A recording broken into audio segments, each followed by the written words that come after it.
très efficace. On ne guérit toujours pas du sida, alors il faut vivre avec le virus, le regard des autres, les portes qui se ferment encore, une réalité vécue par nos invités. Je vous les présente. Bonsoir Pascal, merci d'être avec nous. Vous vivez avec le virus depuis 26 ans maintenant. Vous avez découvert votre séropositivité, vous aviez 33 ans, tout comme celle de votre petite fille. Elle n'avait que 6 ans. Ça a été un double choc, bien sûr, pour vous. Mais aujourd'hui, vous nous le direz, votre plus grand bonheur, c'est d'avoir un petit-fils qui est séronégatif. Fred Colby, bonsoir. Bonjour. Merci d'être avec nous.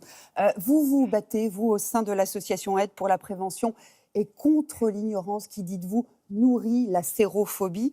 Dans votre livre « T'as pas le sida, j'espère », vous racontez votre cheminement, votre vie depuis l'annonce de votre séropositivité. C'était en 2009.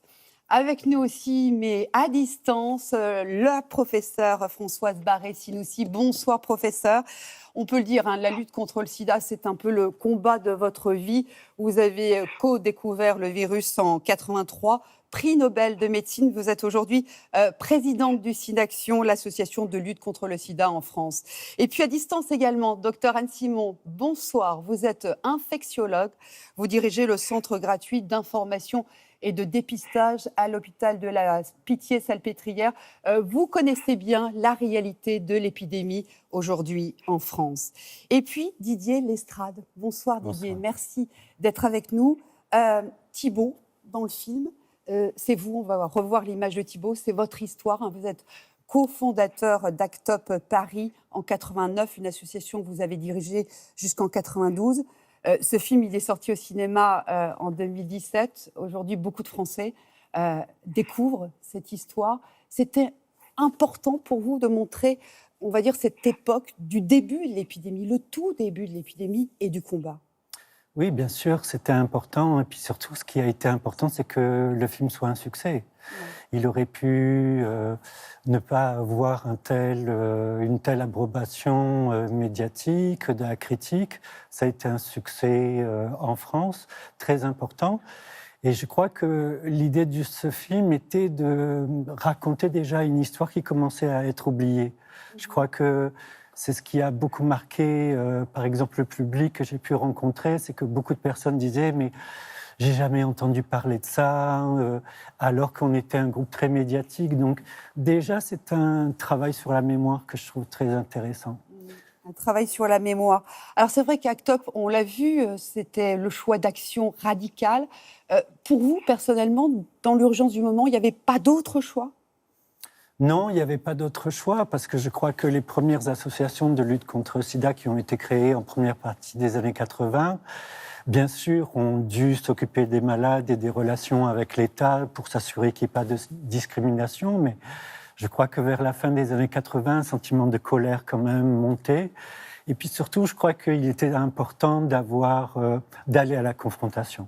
C'est-à-dire, si on voulait vraiment accélérer la recherche, avoir de nouvelles relations avec les laboratoires pharmaceutiques, avec les institutions, il fallait vraiment avoir la connaissance aussi, parce qu'on vous voit notamment vous occuper de la commission scientifique de recherche de connaissances médicales, oui. Et ça c'était important, ça a changé finalement le rapport des patients aux médecins. C'était notre but de nous informer d'abord sur cette maladie qui était si difficile à comprendre et puis qui quand même, l'information était réservée aux médecins à l'époque. Et donc il a fallu traduire cette information qui nous venait des États-Unis et puis aussi travailler sur les dossiers de chaque maladie opportuniste, de chaque médicament qui était en recherche, et je crois que c'est ce mouvement de formation sur la médecine qui a changé tellement la part du patient à l'intérieur des hôpitaux, des institutions, de l'image. Et aujourd'hui encore. Et toutes les maladies, quelque part, ont profité de votre combat. Je crois que maintenant, quand vous allez dans un hôpital en France, bien sûr, il y a des procédures sur le VIH.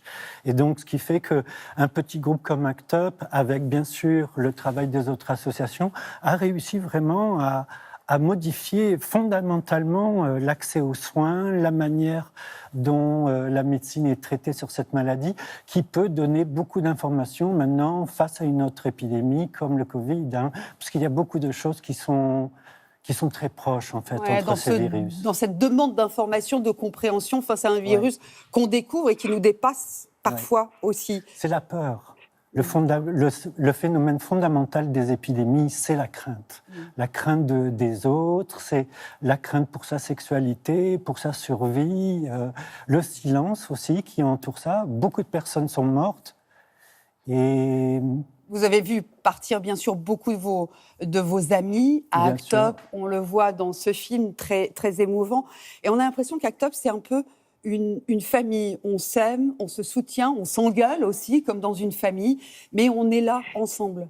On a théorisé très vite cette idée de la famille choisie, oui, parce qu'on était dans une période où quand même beaucoup de personnes avec le VIH étaient rejetées par leur famille ou même par leurs amis. Moi, ça m'est arrivé aussi. Et je suis séropo depuis 86, donc ça fait beaucoup de temps. Et je crois qu'à l'intérieur d'ACT UP, on trouvait ce soutien qu'on créait avec cette mixité du groupe aussi. Il n'y avait pas que des homosexuels, il y avait des hommes, des femmes, des jeunes et des personnes... Des mamans aussi qui avaient perdu leurs garçons et qui venaient pour se battre pour leur mémoire, finalement. Et c'était une manière aussi de travailler ensemble en apprenant aussi la tolérance, parce que ACT UP était un groupe très virulent. Et donc, il fallait avoir ce sentiment de groupe pour dépasser des fois les engueulades. C'était les gens. C'était un groupe où vraiment on n'était pas toujours très poli. Il fallait vraiment que ça bouge. Ouais, mais il y avait aussi beaucoup de distance, presque de l'autodérision, de l'humour noir parfois, alors que tout était si grave autour de vous. Je crois que c'est un peu cet humour homosexuel qui a jeté les bases à une nouvelle manière de faire du militantisme. Avec de la dérision, mais beaucoup de sérieux aussi, parce que je crois qu'on ne peut pas intéresser les gens tout le temps sur le côté dramatique. Il faut respirer. Il faut souffler à un moment donné, même dans les moments les plus dramatiques. Oui. Et puis, je crois que l'important pour nous, c'était de travailler. Et donc, il faut absolument, bien sûr, s'encourager là-dedans. C'est-à-dire qu'on était parti pour des années de travail avant d'avoir des résultats. Donc, on savait que ça allait être très dur. Heureusement, des résultats. Il y en a, on va en parler. Je me tourne vers vous, professeur Françoise Barré-Sinoussi. Ce combat d'ACT UP, quand vous étiez dans votre laboratoire à travailler, vous qui avez co-découvert le virus en 83, ça avait une résonance pour vous, la chercheuse, la scientifique ? Tout à fait, puisque en fait, pour ma part, dès 1984, j'étais en relation avec les associations de patients vivant avec le VIH, avec AID tout d'abord, qui a été une des premières associations créées. Donc ça a été un tournant en tous les cas pour ma carrière, d'apprendre à vivre et à faire de la recherche avec les patients et pour les patients. C'était quelque chose de tellement nouveau pour moi.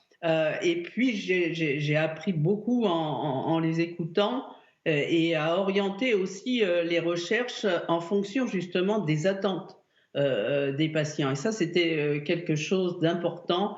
Et je crois qu'on a beaucoup à apprendre, comme ça a été dit par Didier, les leçons justement de ce tous ensemble, ils viennent vraiment du VIH-Sida. Ouais. Le patient, finalement, devient acteur aussi de cette recherche, de cette avancée médicale. Complètement. Complètement. Il est à tous les niveaux, y compris au niveau de la recherche.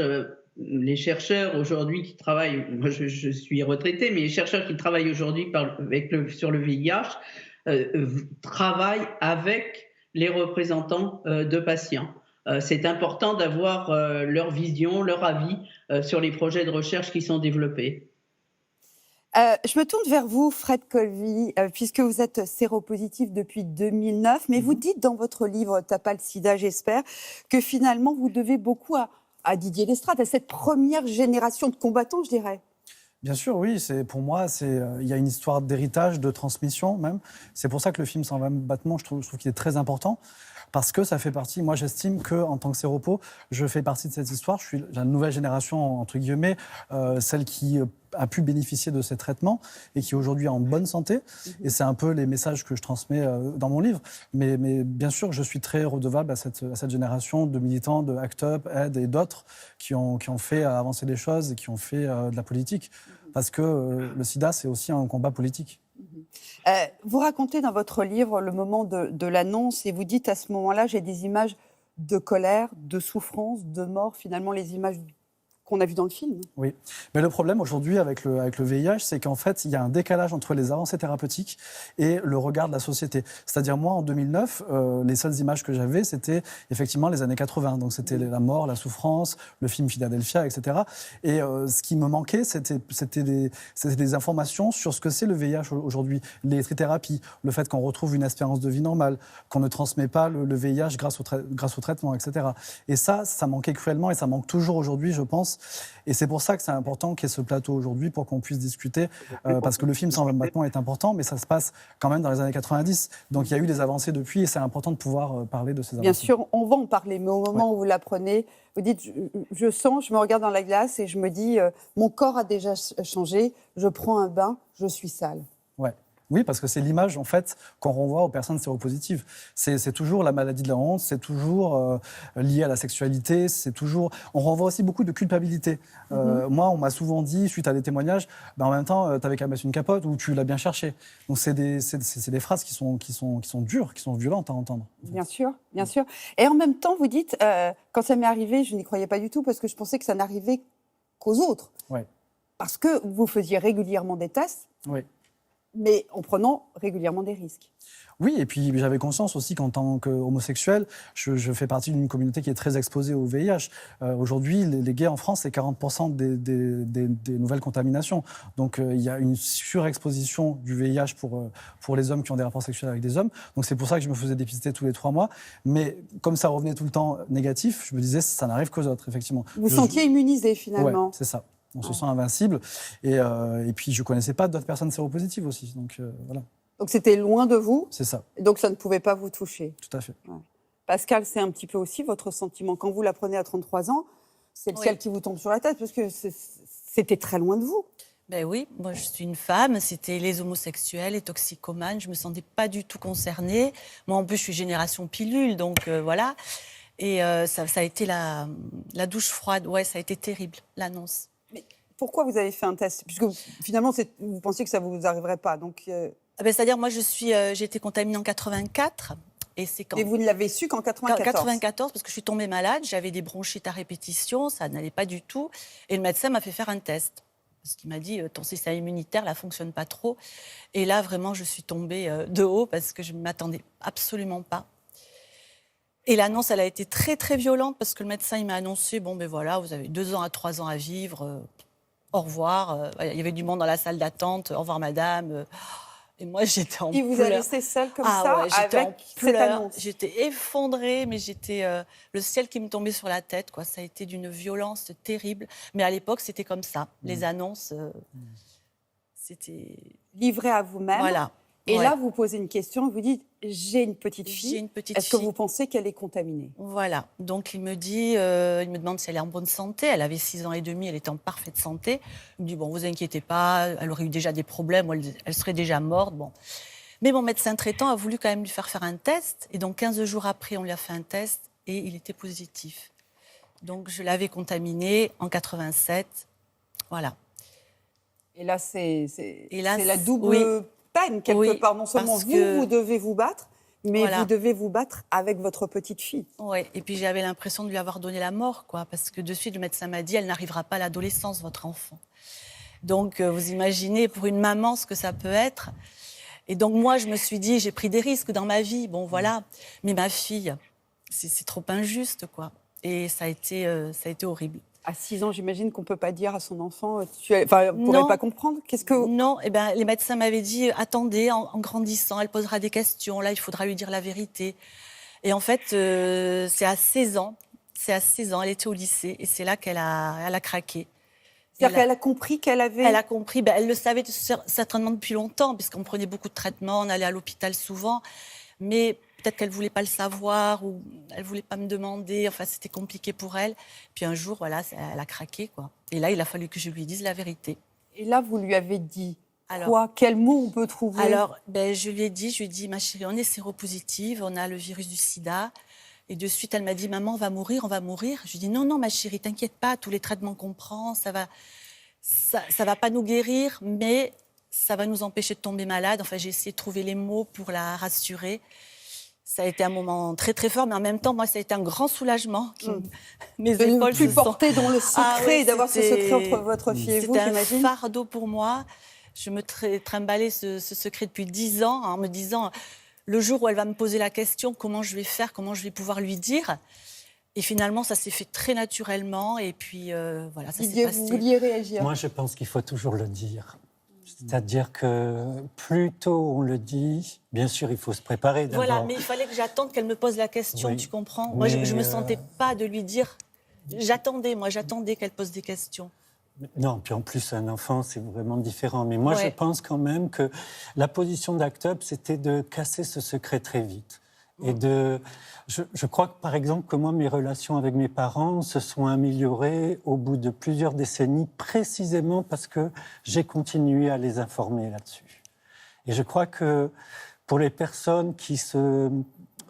Ils ont cheminé avec vous, finalement. Voilà, c'est-à-dire que je crois qu'il faut toujours accompagner ses parents pour qu'ils soient au courant de l'avancement de la recherche et du coup, la peur qu'ils ressentaient devient un sujet des fois de fierté et d'encouragement. Mon fils ou la personne que j'aime se bat et elle est courageuse et je vais l'aider à se battre. Moi, ma mère, ça a été la première qui m'a dit « tu vas pas mourir » quand je la croyais pas. Et j'ai fini par la croire parce que... Et une maman ne peut jamais, de toute façon, imaginer que son enfant meurt. Donc, c'était aussi la force d'une maman, qui est le message d'une maman. On va parler des traitements, puisqu'on a dit qu'ils avaient beaucoup évolué. Pascal, quand vous commencez avec votre petite fille, il n'y a pas encore les trithérapies qui arrivent en 96. Non, vous êtes encore avec la ZT, vous l'avez connue, vous aussi, Didier. Voilà, la ZT. Et ça, c'est lourd. C'est combien de pilules par jour? C'est toutes les 4 heures, voilà. Donc, même la nuit, il fallait que je réveille ma fille pour lui faire avaler son AZT. C'était des effets indésirables très, très lourds. Ça a été des années vraiment très difficiles, voilà. Jusqu'en 94, où les trithérapies sont arrivées. En 96, pardon, 96. Et là, du coup, on a eu jusqu'à 25 médicaments par jour. Voilà, c'était très, très lourd aussi. Comment vous faisiez? Parce que quand on a une enfant qui est toute jeune comme ça... Oui, elle avait 7 ans, et bien, je faisais un petit train. Je mettais les 25 médicaments les uns derrière les autres. Ça faisait le petit train. Et ma fille, elle avalait un wagon, 2 wagons, 3 wagons, 4 wagons. On a travaillé tout de suite très vite pour essayer de trouver des formules pédiatriques pour les enfants. Parce que là, c'était très lourd. C'était insupportable pour les enfants. Surtout qu'il faut dire, c'est la bonne observance du traitement qui permet aussi de diminuer la charge virale. Donc on sait combien c'est important de bien suivre son traitement. Aujourd'hui, question à tous les trois, vivre avec le VIH en termes de médicaments, c'est quoi? On parlait de 25 pilules. Alors moi, en fait, j'ai un cachet par jour, 4 jours par semaine. Je suis en plus, aujourd'hui, maintenant, donc il y a de l'allègement thérapeutique qui fait qu'il y a eu des essais thérapeutiques qui ont montré qu'on peut, chez certains patients, passer à 4 cachets par semaine, avec très peu d'effets indésirables. Donc c'est une vraie révolution, et ça, les gens ne le savent pas forcément. Il y a encore des gens qui pensent qu'on est toujours à 25 cachets par jour, ce qui est pas vrai.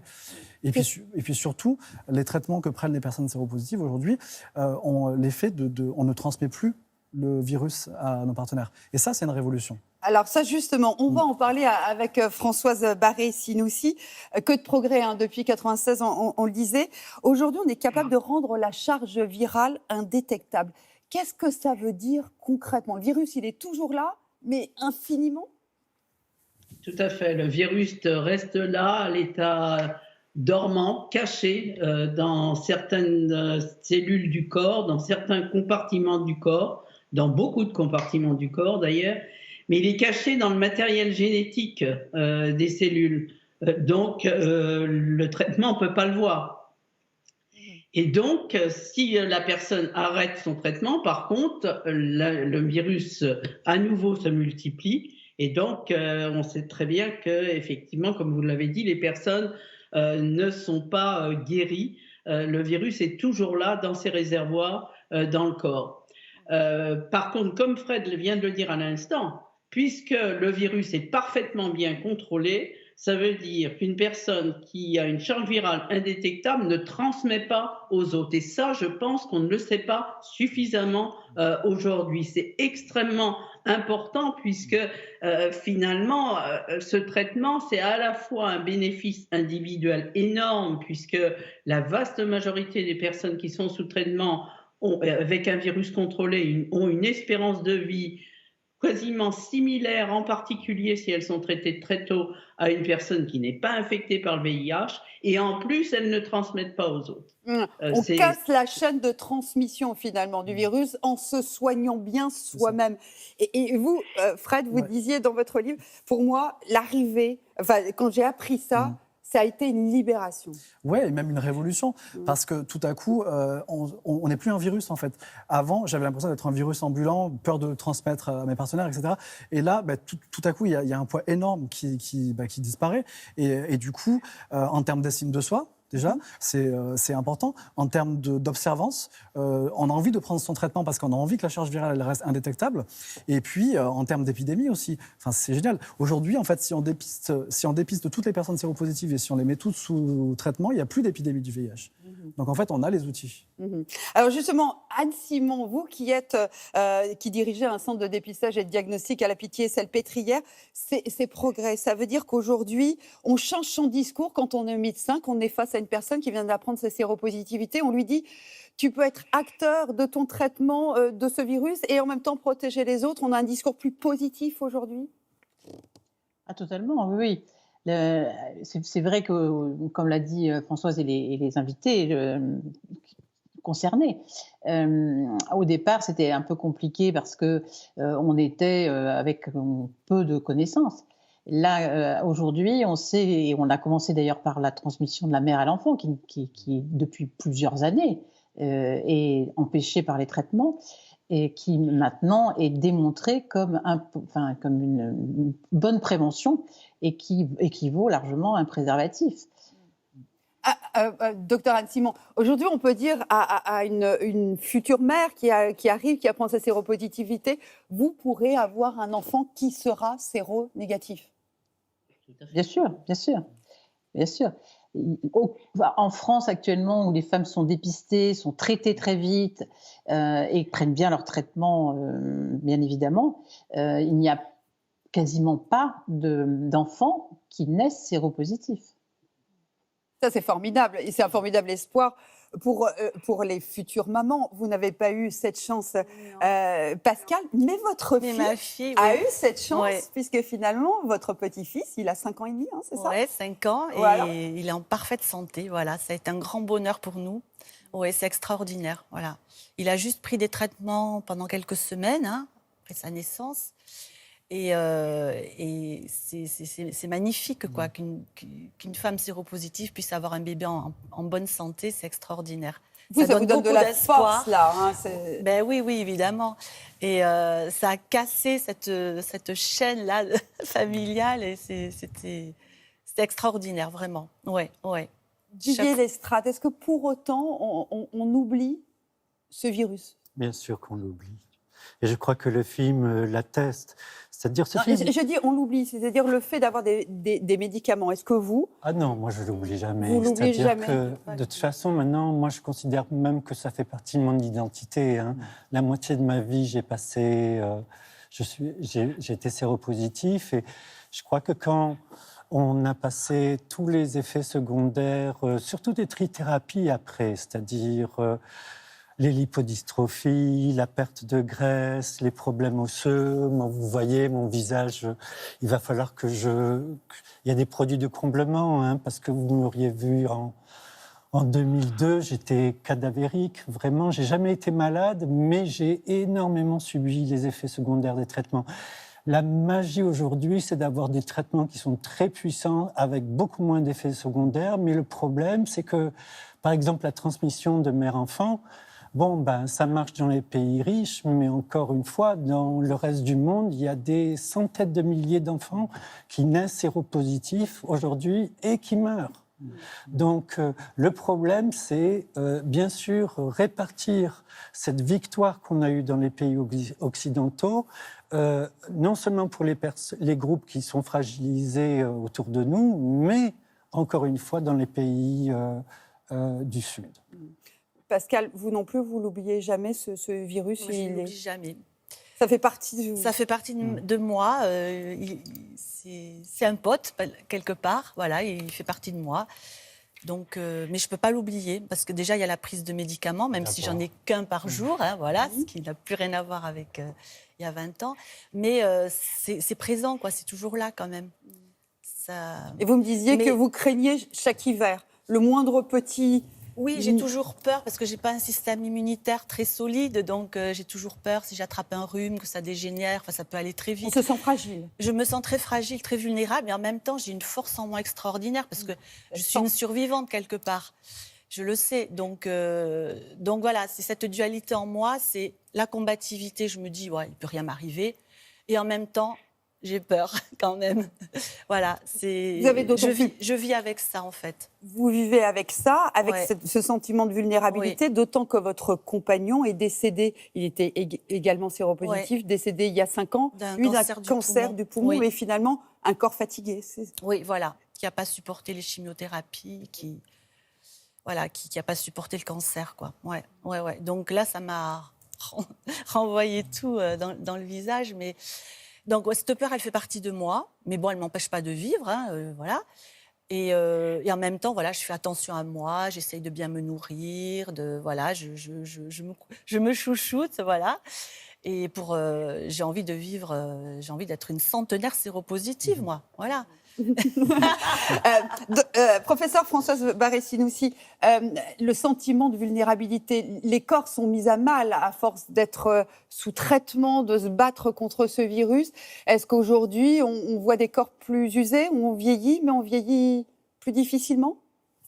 Alors, en liaison d'ailleurs avec la présence de virus résiduels dans le corps, même si ce virus est contrôlé et caché, comme je le disais tout à l'heure, on assiste chez un pourcentage de patients significatif le développement d'un certain nombre de pathologies graves comme les cancers, comme des maladies du vieillissement encore lorsque les gens sont encore relativement jeunes, ou encore des troubles du métabolisme, par exemple le diabète.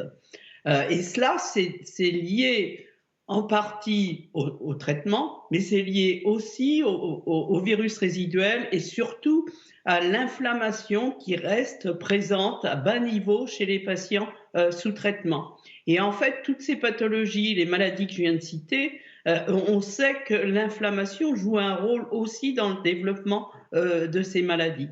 Donc c'est pour ça que, bien sûr, c'est un énorme succès.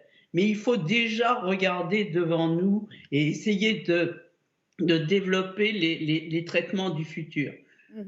Fred, je crois, le disait tout à l'heure, c'est encore en train de s'améliorer avec les allègements thérapeutiques. Mais il faut qu'on fasse encore mieux que ça. Il faut qu'on arrive à avoir des traitements que les personnes pourraient prendre, arrêter le traitement et rester avec leur virus contrôlé complètement à l'arrêt du traitement. Et ça serait une rémission durable. Pas une guérison, mais une rémission. Une rémission durable, persistante, permanente, et qui permettrait aux personnes de vivre avec le VIH sans développer, justement, on l'espère aussi, ces autres maladies que j'évoquais il y a un instant. D'autant qu'on constate aussi des formes de résistance. Certains patients développent des formes de résistance aux trithérapies.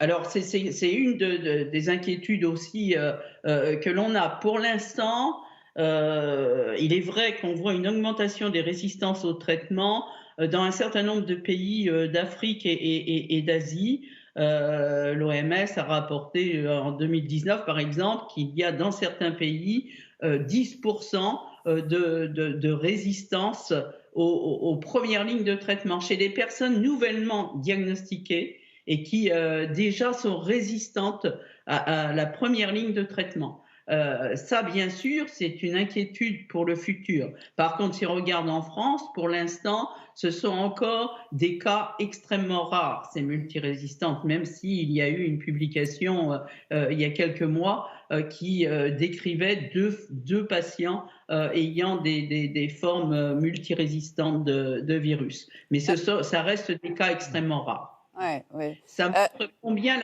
surveillance reste extrêmement importante, justement. On n'arrive pas à une situation que l'on connaît très bien pour d'autres maladies comme la tuberculose, à avoir des multirésistances aux médicaments. Ouais. En tout cas, le combat, il continue et tant qu'on n'en guérit pas, il faut s'en protéger de ce virus. Il y a 6000 contaminations aujourd'hui encore en France. Docteur Simon, vous qui êtes donc au centre de dépistage, qui voyez bien, on va dire, la forme de cette épidémie en France, qui aujourd'hui est contaminé ce sont des jeunes qui est contaminé aujourd'hui en France? Alors, enfin, je vois essentiellement, moi, les personnes dont on dit que ce sont dans des populations plus concernées.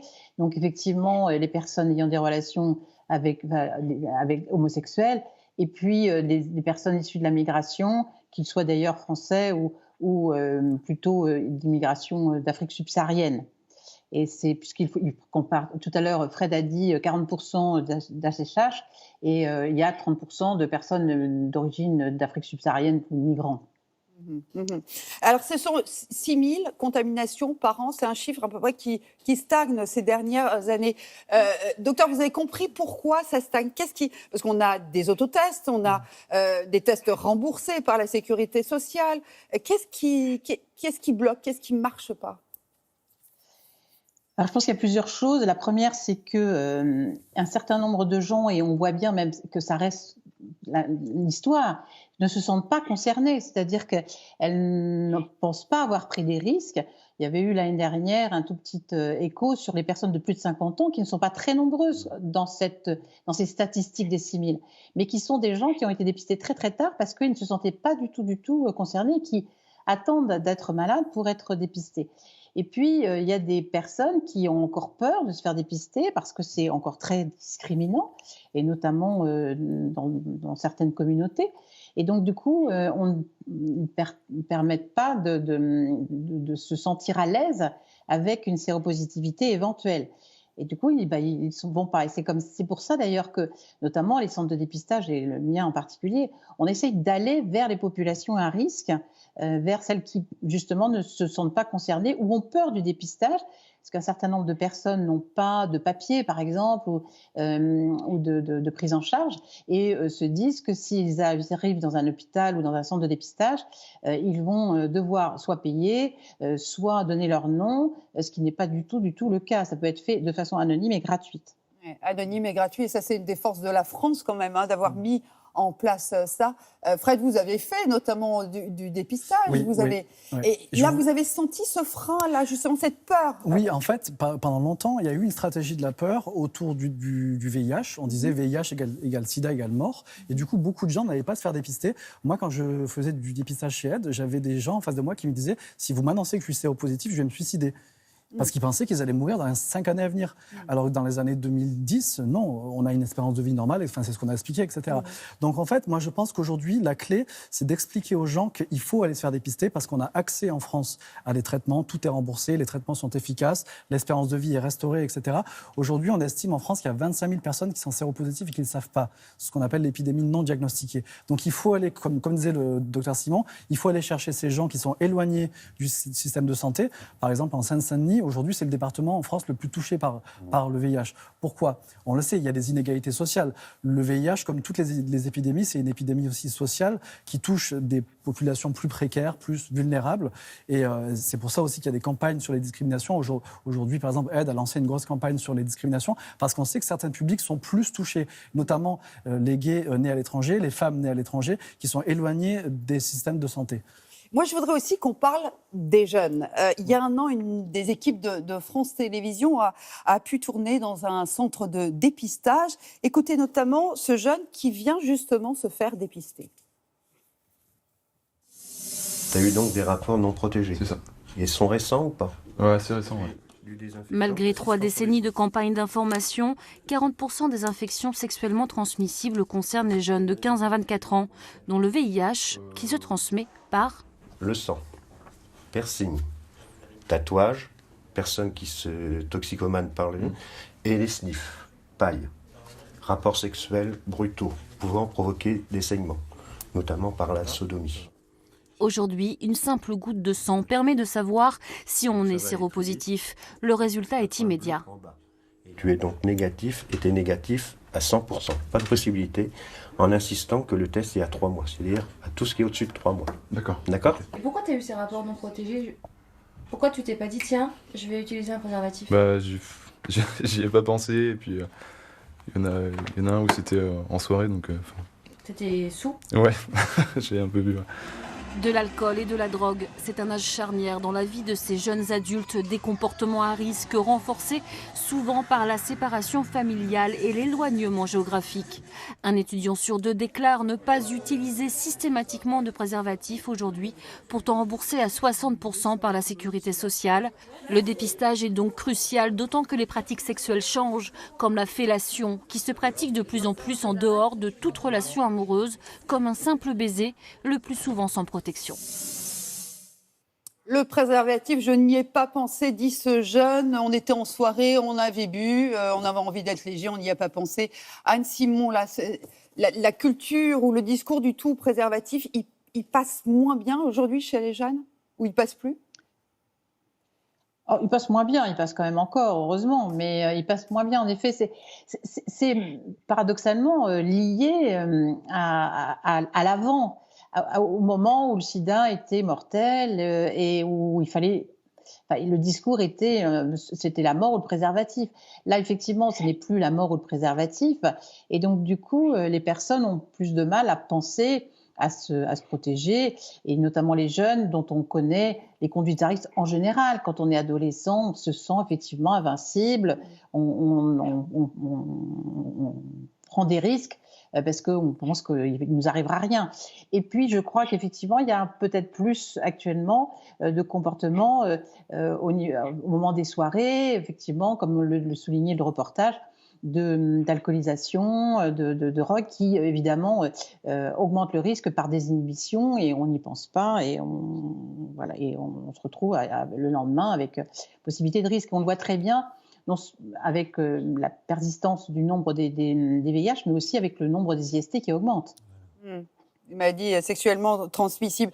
Alors justement, moi je voudrais dire, à une soirée, on a pris un risque. Je suis un jeune, j'ai pris un risque, je le sais, j'avais bu, j'étais pas vigilant. Il faut juste rappeler qu'il y a aujourd'hui une possibilité de prendre un traitement le lendemain. Anne Simon ou Françoise Barré-Sinoussi, expliquez-nous, ça s'appelle le TPE. Le traitement post-exposition. Oui, le traitement post-exposition.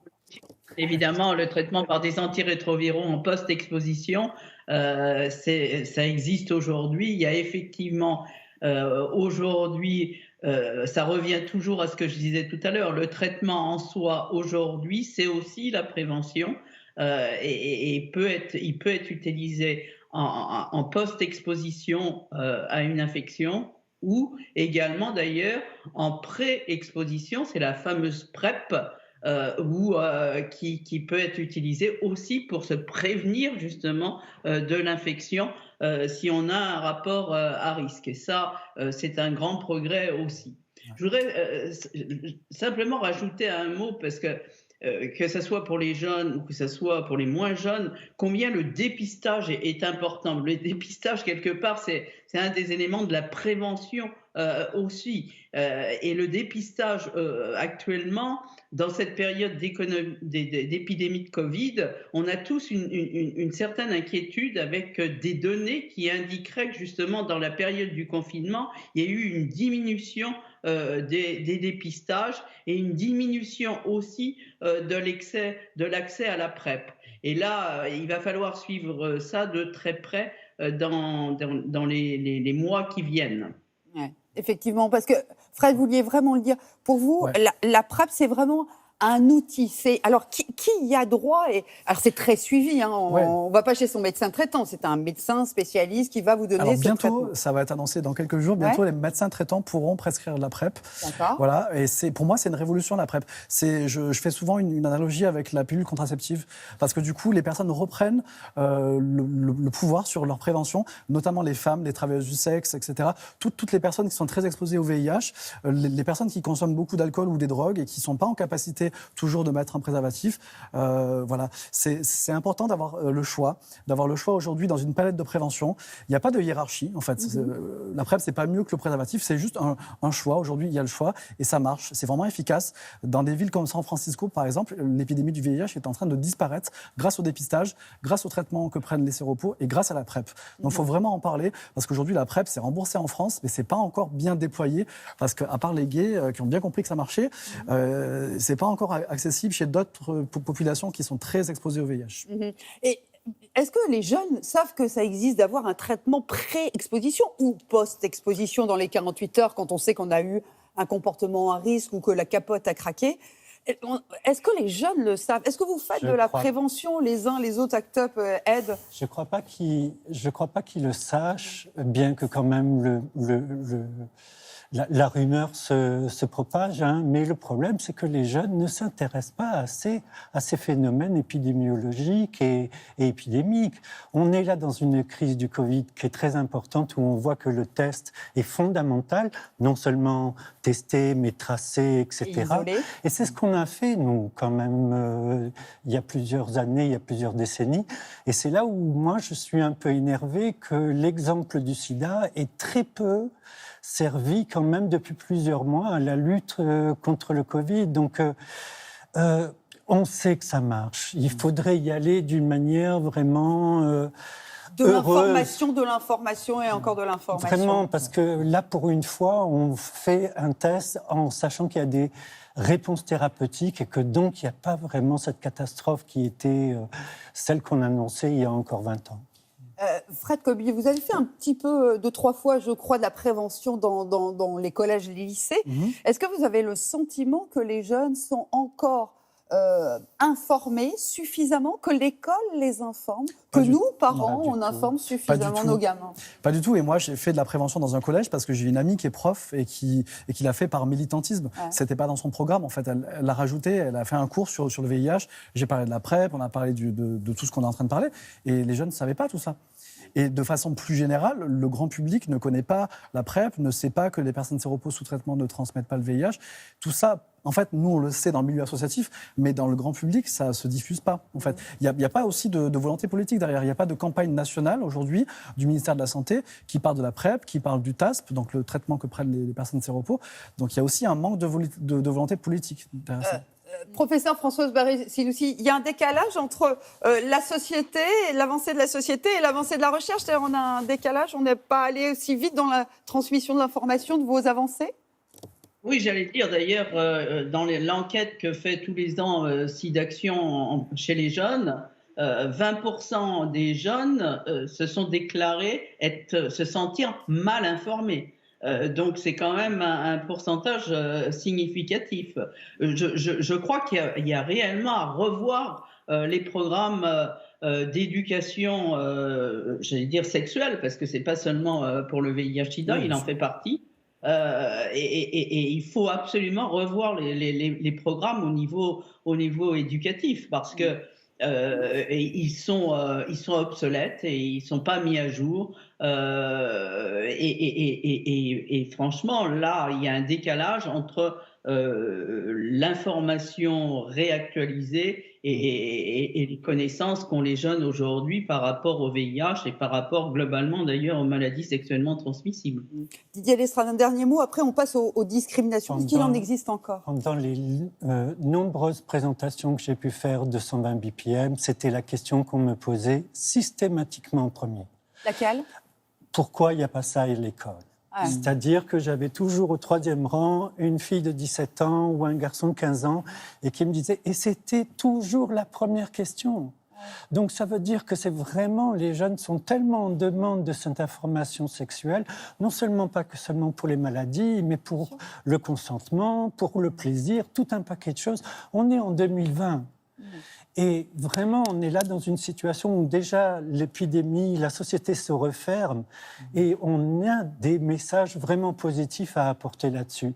Et l'éducation nationale, je peux vous dire que autant on a pu faire avancer le ministère de la Santé, mais ACT UP a toujours échoué sur l'éducation nationale. C'est une énorme machine et c'est très difficile d'y rentrer. En tout cas, il y a quand même un service qui marche bien, c'est SIDA Info Service. Je voulais rappeler le numéro parce qu'ils sont très disponibles. On peut leur poser toutes les questions dans la plus grande confidentialité et anonymement. Et c'est le 0800 840 800. Alors, quand on n'a pas assez d'informations sur une maladie, qu'est-ce qu'elle fait? Elle crée la peur et elle peut créer aussi le rejet. T'as pas le sida, j'espère. C'est le titre de votre livre. Parce que ça, c'est une phrase que vous avez entendue à plusieurs reprises, depuis 2009, depuis l'annonce de votre séropositivité. Oui, c'est une phrase en fait que quelqu'un de ma famille m'a prononcée au moment où j'essayais d'annoncer que j'étais séropositif. C'est ce que j'appelle la sérophobie ordinaire. C'est comme le sexisme ordinaire ou le racisme ordinaire, ça vient de l'ignorance en fait, tout simplement. Les gens ne connaissent même pas la différence entre VIH et SIDA. Moi, je suis porteur du VIH, je vis avec le VIH, j'ai pas de raison d'être en stade SIDA. Le stade SIDA, c'est le stade avancé chez les personnes qui n'ont pas accès à un traitement. Et moi, j'ai accès à un traitement, donc je suis en bonne santé. Et du coup, effectivement, pour moi, la sérophobie, c'est le rejet ou la peur donc des personnes vivant avec le VIH. Et c'est quelque chose que moi, j'ai connu dans ma vie. Que vous avez connu, mais en 2016, vous décidez de changer de logiciel et vous dites, maintenant, moi, j'assume et je dis à tout le monde sur les réseaux sociaux, je m'affiche et je suis séropositif et je le dis. Et là, c'est une avalanche de témoignages de gens qui disent bravo et qui vous disent, mais moi, je ne peux pas le dire parce qu'il y a le travail, la famille. Tout à fait. Moi, je pense que la visibilité, c'est important, mais après, tout le monde n'est pas en capacité de le faire. Moi, je suis privilégié. J'habite à Paris, je travaille dans un milieu militant, etc. Il y a beaucoup de gens qui ne peuvent pas en parler ni à leur famille, ni à leurs collègues, ni à leurs voisins. Il y a encore beaucoup de honte, beaucoup de stigmates autour du VIH. C'est toujours la maladie de la honte, et même en 2020. Moi, j'ai des gens qui m'écrivent. Je pense à cette jeune femme qui habite dans un petit village et qui me dit « personne ne le sait ». Personne ne le sait. Même pas ses parents? Non, personne. Donc c'est un secret, c'est quelque chose de difficile à vivre en fait. Bien sûr. Pascal, vous le disiez? Moi, je n'ai jamais... Là, vous le dites ouvertement. Voilà. Non, moi, je l'ai toujours dit, tout de suite dit à ma famille, à mes amis, j'ai eu aucun rejet. Voilà. Le seul endroit où je ne l'ai jamais dit, c'était dans le milieu du travail. Je ne l'ai jamais dit parce que peur de me faire mal juger, rejeter par mon employeur, mes collègues, voilà. Mais sinon, je n'ai jamais été rejetée. Voilà, j'ai eu cette chance énorme.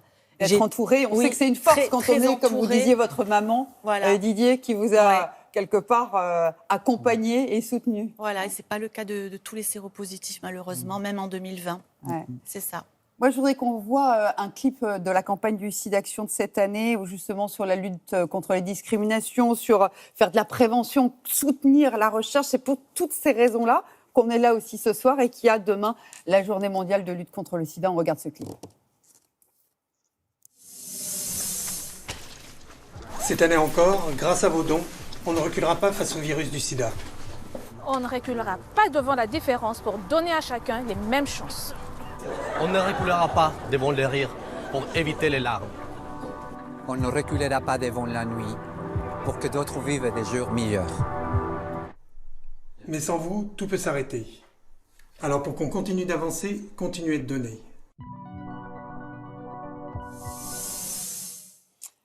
Voilà, je voudrais qu'on termine avec vous, Françoise Barré-Sinoussi, présidente du SIDAction.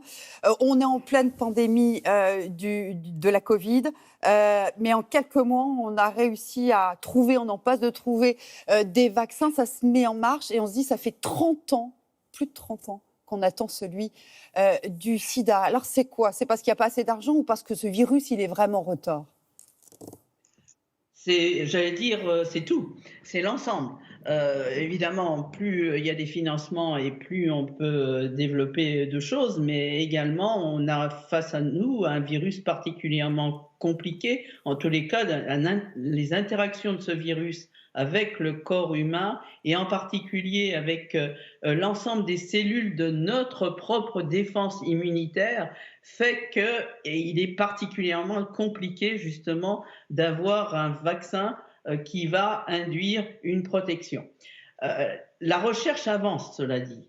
La recherche avance quand même depuis, je dirais, ces 10 dernières années, avec l'identification d'anticorps extrêmement puissants, qui commencent aujourd'hui déjà à être utilisés d'ailleurs pour des essais thérapeutiques pour aller vers la rémission dont je parlais tout à l'heure.